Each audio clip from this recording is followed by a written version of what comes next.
So, welcome to the main cut. I'm your host, Jade, and today we are joined by the incredible Morgan Mills, a boundary pushing hairstylist, creative director, and multidisciplinary artist known for merging hair, fashion, and fine art into unforgettable experiences. And, her artistry has transformed the looks for people like Winnie Harlow, Young Thug, SZA, not to mention, her work has been in campaigns like Meta and Converse, featured in Vogue and The Cut, and she has been showcased at places like New York Fashion Week.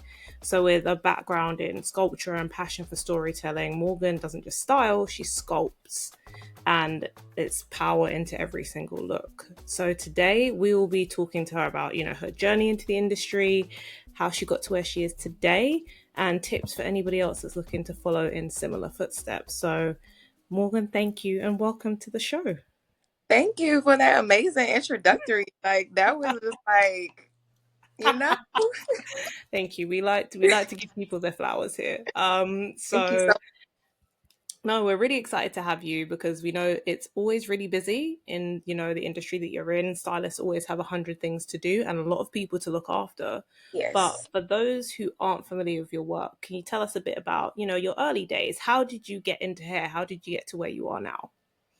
Okay, so my early days kind of look like I have five sisters and I just always loved hair. My mom, one of her best friends, she's like basically like an aunt to me. She had owned a salon, so we would always go there just to like so my mom can get her hair done. Eventually, like we got our hair done and she just would go up there because it was like her friend shop, so like they would just be chilling, and like that's kind of like where it happened for me. I kind of like fell in Mm, love with like the aroma, like the smells, like the mm, sprays, the hot combs, the dryers, like just that smell and that aroma, like the gossip. Like I mm, women like come in and they would be like so distraught like about their boyfriends cheating on them or like something mm, that they going through in life, and then like just getting their hair done and just like sitting and like talking about it, they would just be transformed. Like they would just like leave out like this new person. And I think mm, just like being a child in those environments and just watching like that, the transformations and stuff, I just felt like this is like amazing. Like this is what I want to do, and it just like made me feel like a lot of community. Like mm. everybody was just so just looking out for one another. Everybody was just like it just gave like a sense of community. So I think for me, like that's kind of where it started. My sisters were just like my models. Like I would just always be like, "Come here, let me try something. Let me, you know." Mm. So that's kind of like where it started. My mom's best friend, she's still like in the business today. Like she still owns salons and stuff. So she, shout out to Larissa. She's somebody that still to this day influences me and Mm. was kind of where it started for me. I love that. And it just goes to show that so much can happen. You can see so much when you're a child. I think Right. people underestimate how much you see even as a kid when people go into salons, right? Because it's a whole experience. It It's a is. day trip. Yeah. You're not in there for a couple of hours. You're in there for the best part of a day. You're hearing all the conversations, you're seeing what's happening. You're seeing like adults walk in stressed and walk out happy. Right. Um, and just I can imagine being exposed to that so young and over again. It's Hmm. no wonder that you were like, oh, I want to be a part of that feeling. Yeah, I was like, I gotta have parts in this. And then just like Mm, Larissa as well, like she was a salon owner. She had like barbers in there. She just mm, exuded like boss. You know, like how ah, everybody kind of just was like, you know, like just had respect for her.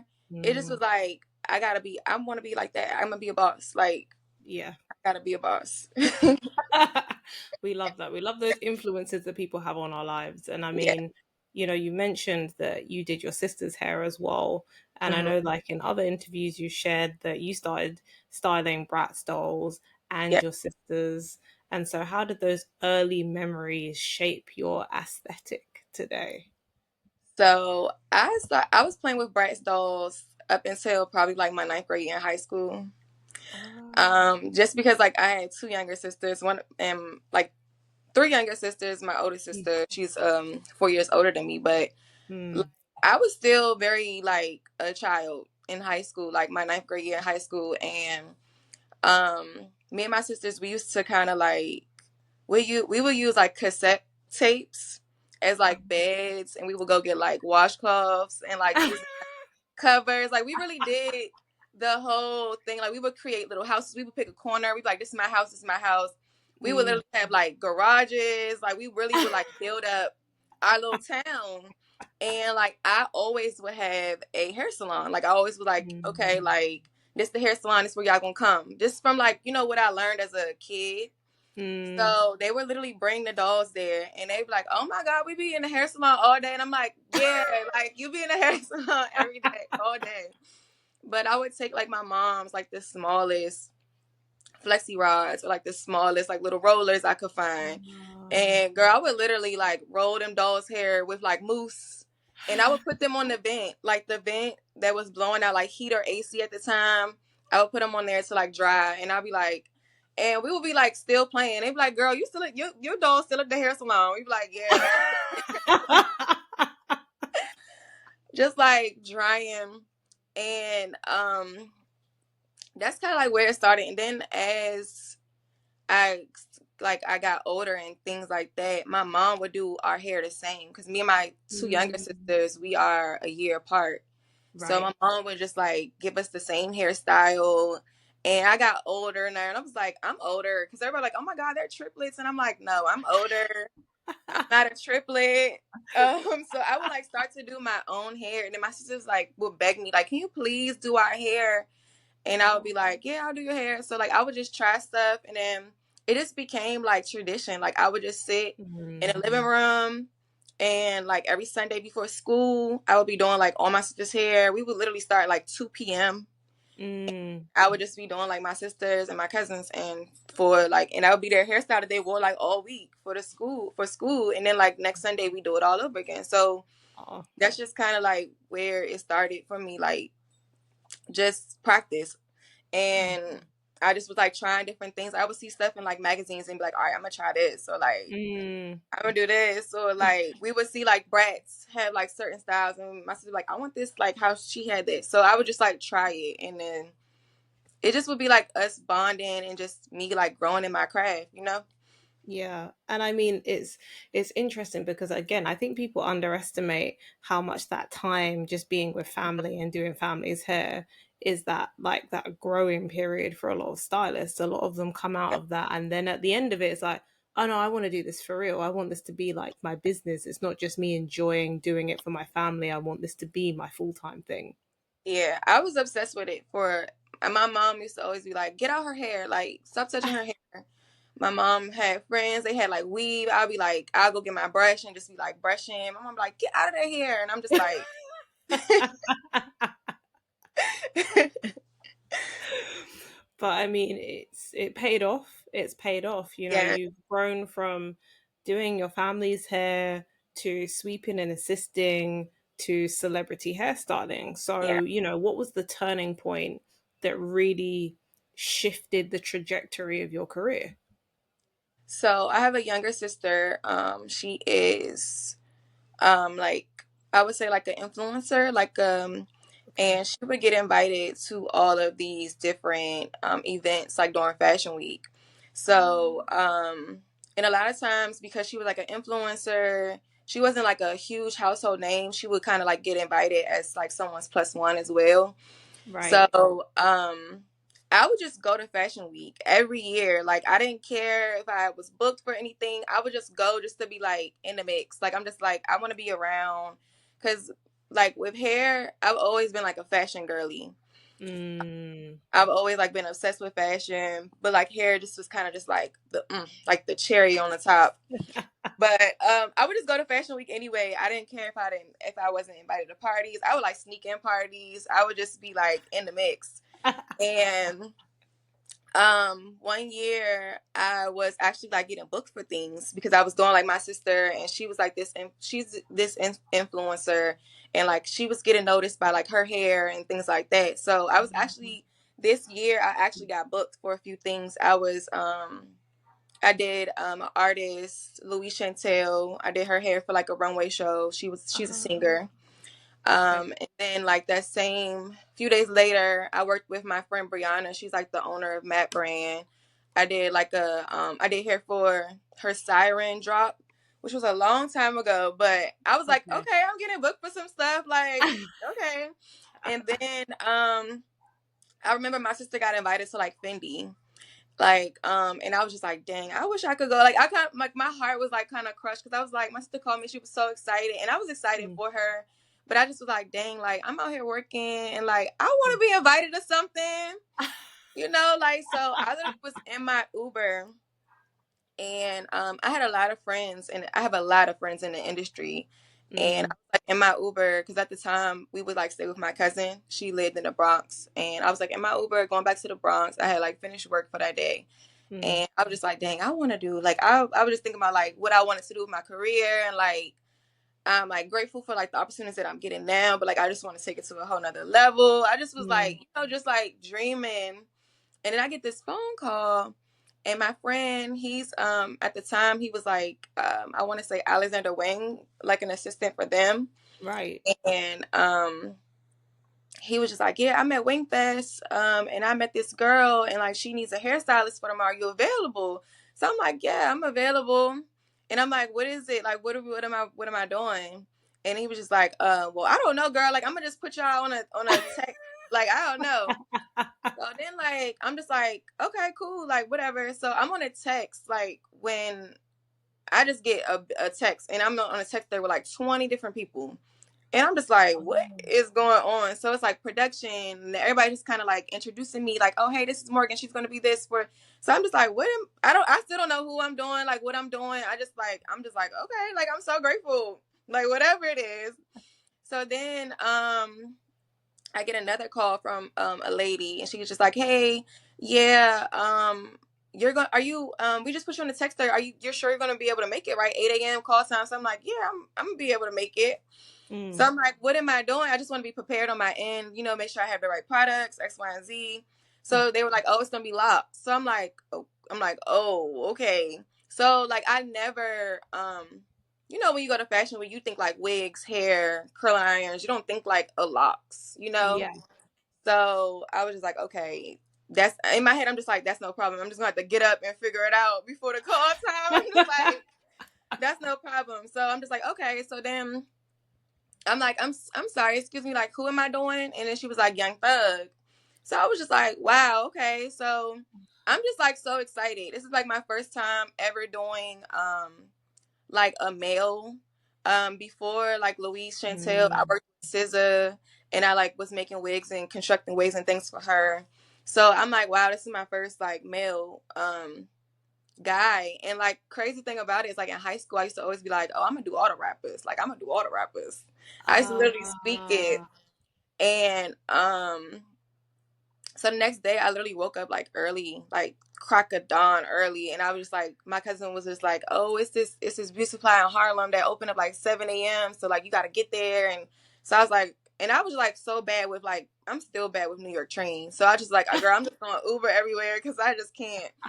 But I went, and like I got everything, and I went to call time, and I kind of was like sitting around for a while. I met his manager, mm, and he was asleep, and it was a video with him and Little Yachty, so I like met them, and it was just um, cool. It was just really cool, and it just at that moment I just felt like, wow, this is where I want to be. This is where I'm supposed to be. Like I'm in my element. Like I don't feel like I'm not supposed to be here. I feel like I'm exactly where I'm supposed to be. And then it's just like mm, when I actually met Jeffrey, like the energy was just so good. It's kind of just was like I was doing my cousin here, and we kind of just okay. like vibed, and and then like he just was like, oh, stick around, like I want you to do different styles on my hair, like I want to change it for after party. So I was like, cool. And then Okay. like after that, they left for the after party, and he was just like, "Yeah, give my manager your number." And then after that, it kind of was like I was flown to Atlanta like the next week, and then just like, Wow. I've been with Thug for 8 years now. Okay. So that was kind of like the turn point in my career because everything just kind of like changed. Like it wasn't like I Mm, it kind of was just like my position or like what I wanted for myself was just more so solidified. Like it was like, okay, I have this client and I'm booked consistently. And it's not like I'm this girl who just taking my stuff to Fashion Week every week, just trying to get work or like just, just hoping on a wish and a prayer that it like I would get work. It was like it's happening. So Mm, that was just like the turn point in my career. It just was like, okay, it's go time. Like yeah. no, yeah, no more like no more trying. Like you're here. It's here. And it just goes to show that those moments can just happen when they happen, and you have to be Yeah. ready for Yes. You're them. ready. Definitely have to be ready. And it's just like you have to be what's the word I'm looking for? Kind of like maybe like flexible or like Mm, to just, you know, adjust. Like you have to be just able to just like go. And I yeah. think like what people don't realize about this lifestyle, it is very much so like it's very like drop of a dime type of thing. So Yeah. it's not for everyone. No, it definitely isn't. And I mean, it's one of those things where I think people believe it's more glamorous than it actually is. The outcomes look glamorous, like the outcomes look amazing, but the Yes. actual work itself is not glamorous. Like you said, it's 1 minute you're minding your business, making your way home. The next minute someone's called you and they need you at 6 o'clock in the morning the next day, and you've just got to be ready. Yes. Exactly. And that is Exactly. what it is.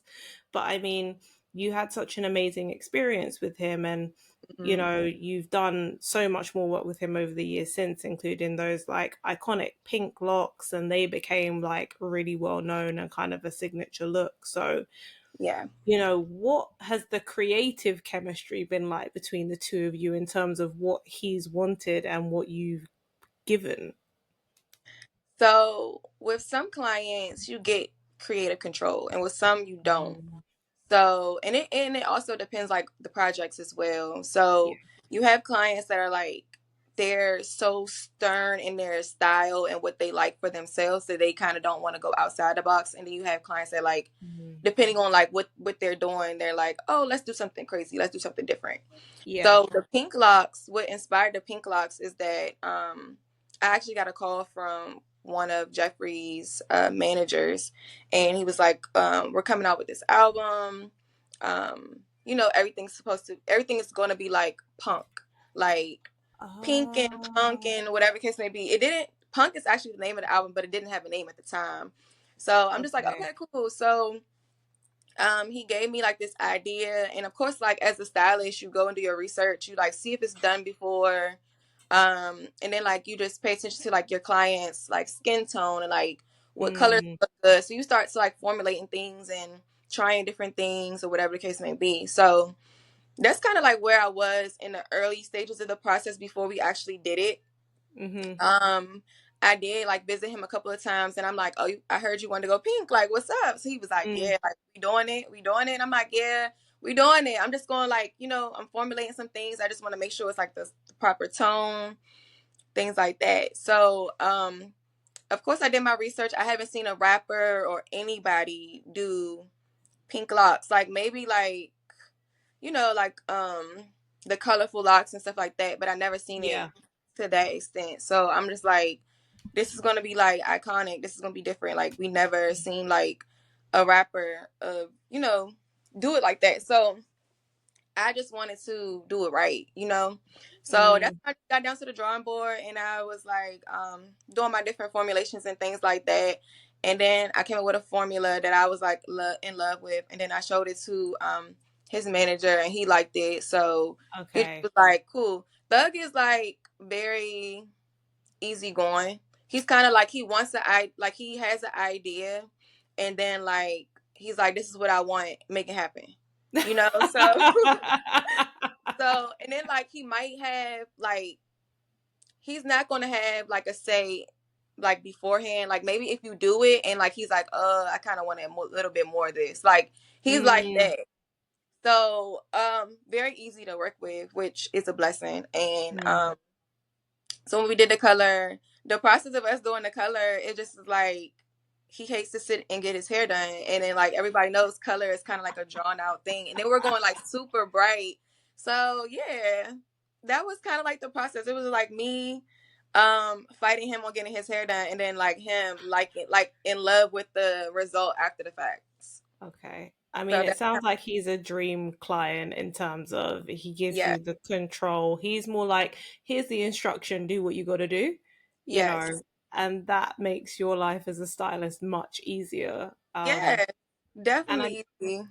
and I mean, for people, for stylists that are starting out or those that are looking to break into the industry, it's also something for them to be mindful of because you could have somebody that you've dreamed of styling, but they may not be a good fit. There has to be a chemistry fit between the client and the stylist. Correct, correct. That is that is key. Because, yeah, otherwise it can lead to more headache on both sides than. Yeah, and as a creative too, when you're like, because I know for me, I I have times where like I'm super creative, and then Mm, where I have like creativity block because I'm like doing the same thing so much, yep. and it's just like it just makes you kind of feel like uninspired, Yeah.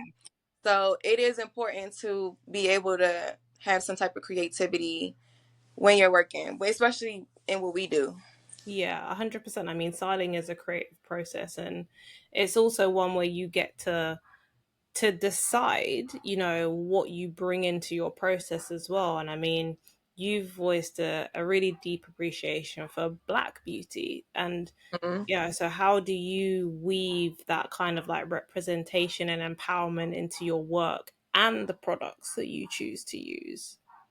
Okay, so no shade to anybody else, but I just feel like black people are just so black people are the most beautiful people that walk this earth to me. I feel like we are just so diverse and like our skin tones and like our hair and the coils and Mm, everything. I just feel like we just are so beautiful. mm, And I just want to, with hair, it's like I think of everything as like as a whole. Like when I'm doing hair and stuff like that, I want to talk to the stylist. I want to know like what is he wearing? Like I want to know mm, like because it goes all together. I know like yeah. my client well enough now to be like, oh, if we do this, like this will bring out this feature, or when he Mm, colors, like it makes his skin pop. Like different things. So to me, I just feel like our culture is very our culture is everywhere around us. I don't care what anybody wants to say about um like we just influence. Black people are just the influence, and yeah. I just try to embody that in my work. Like I just want our features and our culture to just be like known and prominent in everything that I do. Yeah. And I mean, it's understandable, right? We spend the most out of anybody in hair and beauty. Hmm. We have like more influence over things like trends, like everything, not everything, but a lot of the beauty industry kind of starts and stops with like Black culture in terms of getting new ideas out there and encouraging people to try things that they otherwise wouldn't have tried. Exactly. And so the more we highlight how much of an influence we have, the better. Right. And, you're not just a stylist as well. You also run your own brand, your own product range. And so, what inspired you to start your extensions brand? Like, how do you ensure that luxury hair is both accessible but also really high quality? So I used to own a hair company called Slayer Hair Co. with my sisters. Mm. Um, a while ago. I don't even recall what year. It was a while ago, but I had saw the success from my hair company. We were Wow. very small. We had a lot of celebrities wearing our stuff, but unfortunately the business didn't do well just because we all had like just differences. Like I was Hmm. one who was, this is like my passion, my dream, and like everybody just treated it as like a business, and it was more a business. It was more of a business to me. Mm-hmm. So we had a lot of creative differences, and I decided to just go ahead and close the doors. But that is one of the influences that influenced me to restart, just because of how successful it was, Okay. and just because like doing hair, I have allowed over the years, I don't anymore, but I've allowed like people to bring in hair and things like that. And I would see like a girl show me this style and be like, I want these voluminous curls and Mm-hmm. I want all of this look. And the bundles are not of quality. So Mm. what people don't understand is that hair makes it's all of the difference. Like Yeah. you, like hairstylists, where people want to think that we're like magicians, we do a good job, but like I can't take a product, that a low quality product or a low quality hair with like plastic fibers and things like Mm-hmm. that, and make it into this style that you want. So Mm. that was another leading factor as well. Just doing hair consistently behind the chair, and just like allowing my clients to bring in like hair from all over. Some girls are getting hair off Amazon now, Mm. just all of these things, and it's just not of quality. And it's like ruining our tools. Like your Mm-hmm. hair is like getting fried in the curling irons, and these tools are so expensive. So that was another thing that was just like, I'm going to stop allowing outside hair. You can only get hair, or you will only be allowed to get quality hair from me.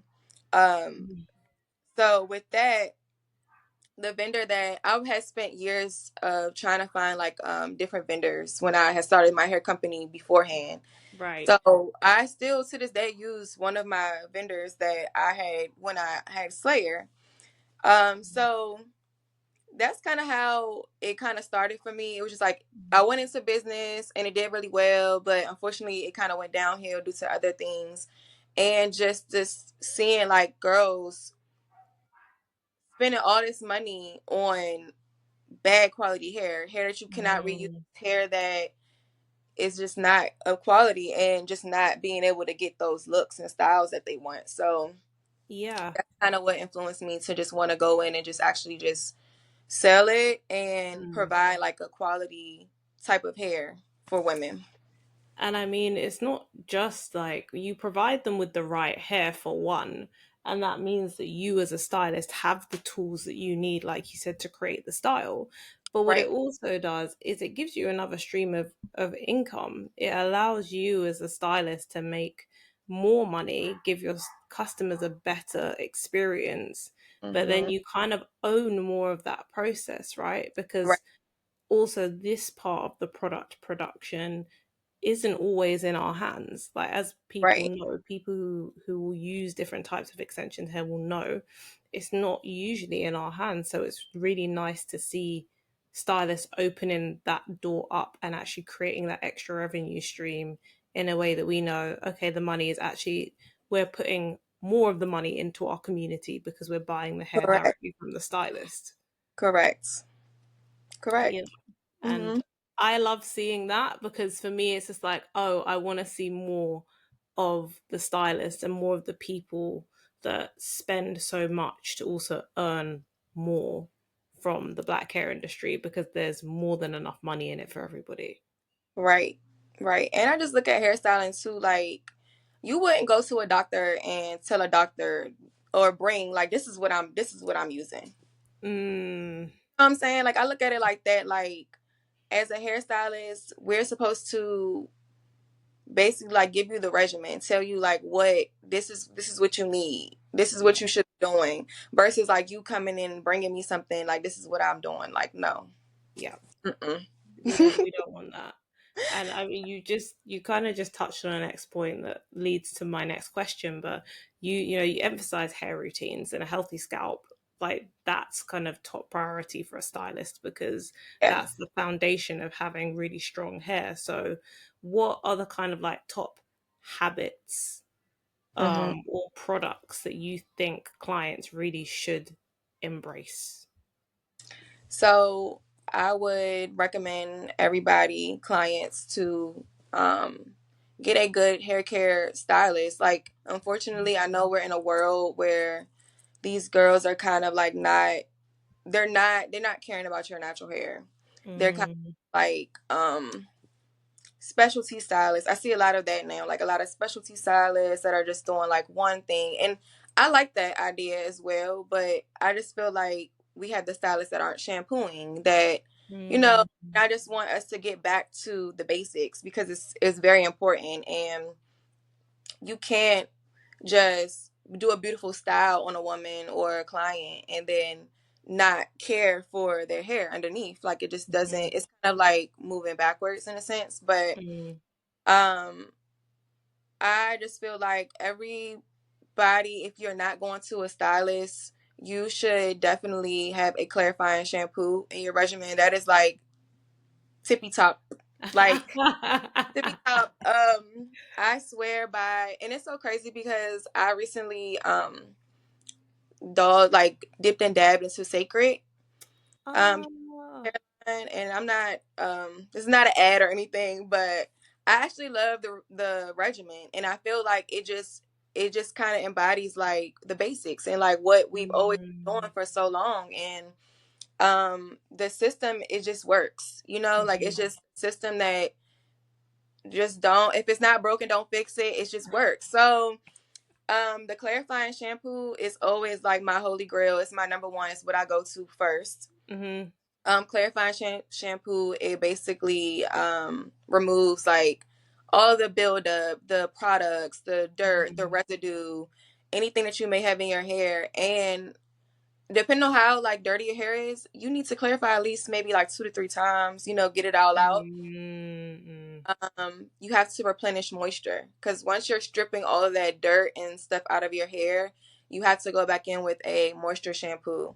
So mm. what I was saying about Sacred is that they basically embody the system that which I have always stuck to. So when it came out, and all the hype around it, I was like looking into it. I was on that line. I'm just like, it's a system that just never.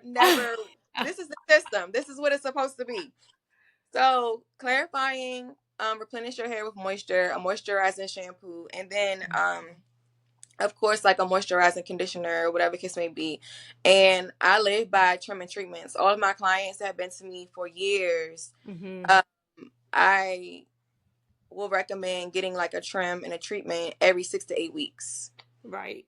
A lot of stylists, they try to get you in like every four, Mm, which is not bad. It's just, like for me, I just feel like I don't think my clients need a trim until like around that 6 week mark, 8 week right. mark. And I feel like just sticking to those things like the trim and treatments, it retains length. Like, you can't Mm, hair and grow it and grow it and grow it. But if it's the ends are still splitting up, it's kind of like hustling backwards. You're not really doing anything. We're not retaining any length. So you have to like trim and get all that dead stuff off. And the treatments, they vary depending on what you need. Like I would kind of like going to your doctor. Like, you go to your doctor, you don't need the same thing every time. You get what I'm yeah. saying? So like, even with hair, like, you could have been like in the sun all summer, so you might need something like Mhm, more hydrating. mhm, Um, you could have been, like in the pool with chlorine all summer, so like you need more like hydration, or you might need a protein. Um, mm, got like protective style, and it may have broken your edges off. So like you just need certain things. Like, and a hairstylist is supposed to go in and give a full analysis and be like, look, this is what we're going to do. This is what I think you may need at this time. And then yeah. next time we'll revisit and see what you need then. So that's what I feel Yeah. are I the mean, I think like you're 100% right. People need to start trusting their stylist or finding stylists who can make those recommendations and say, look, mm, this is what you need. This is the process for your regimen. This is, like the different types of products or the different brands that I recommend that you try out or that you use, because buying products is already expensive enough. And it what is you don't want to do is feel like you're wasting money on products right. that either aren't the right ones, aren't going to work, aren't the right routine, Mm, because if we don't have the knowledge, it's kind of just guesswork. And why do yeah, you want to guess when you could go and speak to somebody that has the education and the knowledge to point you in the right direction? Right. And then a lot of these products too, we're not looking at the ingredients. Like a lot of these products Mm, hold a lot of alcohol. And then like these girls are putting like edge control and eco styler on top of shampoo that has alcohol. And then you're wondering why your hair is so dry and brittle and it's breaking off. mm, So a lot of the products or some of the products that I personally like and I recommend to like my clients is Sacred, of course. I am in love with Sacred. I've just started using it and I'm in love with it. mm. I have always been a Mazzani girl. I used to actually work at a Mazzani hair salon. Um, Nice. so I love Mazzani. I swear by it. Mazzani has heat protectant in every one of its products. And I love Amika as well. Amika is another one of those Yep. products that have a lot of heat protectant in a lot of their products as well. So those are Yeah. like my go-to three. And everything in there, everything works. I just feel like just find go to whichever one of those products lines and then just see Mhm. what works. But they're all really good. I feel like they all will work. Yeah, no, Amik have a really good hydrating like shampoo and conditioner range. They have Mm-hmm. like a really, really good one. And they do also have like a really nice heat protectant oil. I can't remember what it's called now, superfruit or something like that. Something like that. And there's a good like I genuinely they converted me to their shampoo and conditioner a few months ago. I love it. And the crazy thing is like Amika, I found out about it when I was working at a like a more of a Caucasian salon. I actually got Oh, trained on Amika products when I was working at a Caucasian salon. And then when I was like, just trying it on like our hair, I'm like, yeah, like it's great with all hair textures. So a line that you can find that's like that works for all hair textures is just like A1. No, 100%. They are great for that. And I mean, for those who are listening, we will also add links to the brand. So don't worry, you're not going to have to scramble on Google to go and find them. We'll have links in the newsletter so that you can go and check Right. them out. Um, but back to the business side of things. So, Hmm. your brand it now includes salon rental suites in the DMV. So what's the vision behind your studio model and how you're supporting other stylists as they're growing? So, owning a salon has always been my dream. Just like I was telling you, like my story back in the day of like going into Mm, the salon and feeling community. Um, with Morgan Mills, the brand salon studios, I realize now that a lot of stylists they want to have their own businesses. Like they mm, don't like the back in the day salon experience where you're kind of renting a booth and it's like that mm, the way of the world is kind of like swaying away from that. Like these girls are coming out of cosmetology school and they're wanting to be their own bosses like straight away. mm-hmm. And um so I kind of wanted to mimic that but still have some type of sense of community. So Yeah. I have my layout is salon suites, of course, but I do have a community bowl and a community dryer area. So you do have to come out of your suite at some point and engage. Like you have to come out at Mm, some point and shampoo and talk and like have some type of sense of community. Also with my salon suites, I do like a monthly meeting. So like okay. I get together with all of my tenants and we have a meeting and we kind of discuss like content, like what's hot right Okay. now, what are like the trends. We kind of go over like we set like a monthly like earnings, like what we want to earn that month and kind of like Ah, um yeah, so we kind of do that and I feel like that brings a sense of community as well. yeah. Also in my salon suites, I have like complimentary snacks and beverages for tenants and their Amazing. clients. And I feel like that will have like your clients come out and like engage and things like that. So I'm still trying to like keep that community because Mm, throughout my career I worked in salons where I've been in a salon suite. I worked in a salon where I've kind of like went back into salon community. And I love both. Like I yeah. like the balance of both and I love being able to like bounce ideas off people like, hey girl, what you think about this? Or like, I'm about to formulate this color. What are you thinking? So Mm, I want my tenants to feel comfortable enough to be able to come and like, hey, can you help me with this? Or what do you think this? Because a lot of, like I said, a lot of these, it's not like how it was back in the day. Like back in the day when you come out of cosmetology school, you got to go assist. You know, like you can't just like jump out there. They're not, a lot Mm, of salons aren't just taking people out of cosmetology school and throwing them on their salon floor.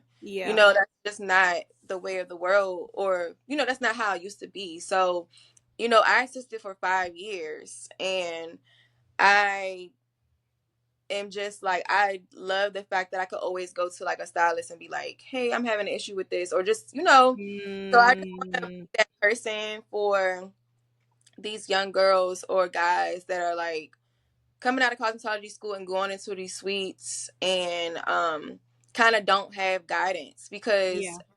I feel like that's a misstep. Like I feel like Mm. I kind of, even though like back in the day I was like, I'm ready to be on the salon floor. I'm ready to style hair. I want to cut hair. I was like that, but then when I look back at it, I was just like, I really loved like my mentors and being able to learn under Mm, them. And I'm not afraid to, like, as established as I am now, like I will go back and assist my mentor. I will go back and, mm. like, because I just feel like we're in a industry that's always evolving and always, it's, you shouldn't be scared or feel like you're too big to go back and learn something. And 100%. I want to create that environment for my tenants. No, I mean, it sounds like you're already doing that. And I Hmm. agree with you. I think that the world has changed. People are more Yeah. interested in working for themselves. There's no point in fighting against that. But it's Hmm. like, what are all the different ways that we can still try and capture that? Like you said, that community, that being there for each other, that like that energy of when you walk in, people can still talk to each other and feel safe. Right. How do we still create that even though we accept that people have changed and the way that they want to work has changed as well? Right. Um, and I mean, well, our time has flown by because we're now on my final question. Okay. um, but I mean, you've mentioned in other interviews that, expansions, product growth, new clients, those things are your big goals or have been your big goals. So if you're thinking about today, what big goals are you manifesting? What is next for you? Hmm. So I'm definitely manifesting just different multiple locations for Mm, sure. Definitely products is something that I've kind of just been in the works for a while. right. I actually released like a rice water treatment a while ago, maybe like back in like, I want to say like 2020. It was called Miracle Milk. Okay. And um it's just something, I'm a very perfectionist type of girly. Mm, So it was something that I kind of put out and I just wasn't like super proud of. okay. So products has always been something that I'm just trying to, but I want it to be like perfect. I want it to Mm, be like products that I know and love. I want it to be something like that. So I don't want to put out something that's just like, I don't really like it, and just to like get money. So I want, mm, and I kind of just like am in love with, and I actually use it. yeah. So products is something that I'm still in the works with. I've been working with chemists like over the years. I kind of Okay. like have been dabbing like, I'll like spend time on it and then like get busy with something else. So products is something that I really want to kind of do for sure, for sure. I've been doing it, just haven't like really released. But products for sure. Of course, different things. I've been wanting to do a collab with Winnie Harlow, with Mm, my hair company. It's still in the process of being relaunched. So once that's okay. relaunched, I'm manifesting a curly line with my girl Winnie. Okay. Um, I'm trying to think what else I'm thinking and manifesting. Film. I've been wanting to do film hair for a while. Okay. Um, I'm trying to figure out how that would work with everything that I have going on. Mm, And just like manifesting more clients, more tenants, to fill the suites. Um, yeah, those kind of things. And I want to create a foundation that gives back. So I've been wanting to do that for a while now. I've been teaming up with people over the years. Like when people do like prom giveaways, I'll team up, or like when people give back to Mm. homeless people. But I want to create a Morgan Mills foundation that gives. So that's something that I'm also working on. Okay, no, I love all of that. And I mean, hopefully, you never know when these things reach the right ears. Mm-hmm. There'll be the people that can help bring some of those manifestations into real life. But if you're already speaking them, then you're already putting it out there for it to be worked Yes, on and for it to happen. we're praying for them. Yes, we pray for all of those like blessings to come through. But I mean, Morgan, thank you so so much for like Thank coming you. on and for sharing all of your words of wisdom and your story and your experiences. There's so many people that will, they'll hear this and feel inspired, or recognize that it's not just them, that they, the same struggles that you've experienced, they would have experienced. So we just want to say a big thank you to you for everything that you've shared for the past hour. Thank you so much for having me and picking me.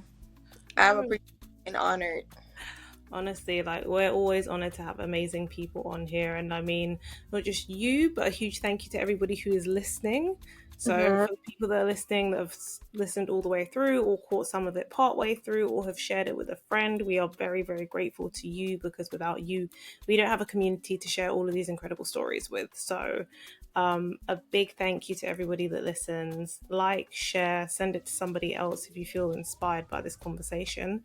And Hmm. we will see you on the next episode. Thank you so much. We'll see you guys soon.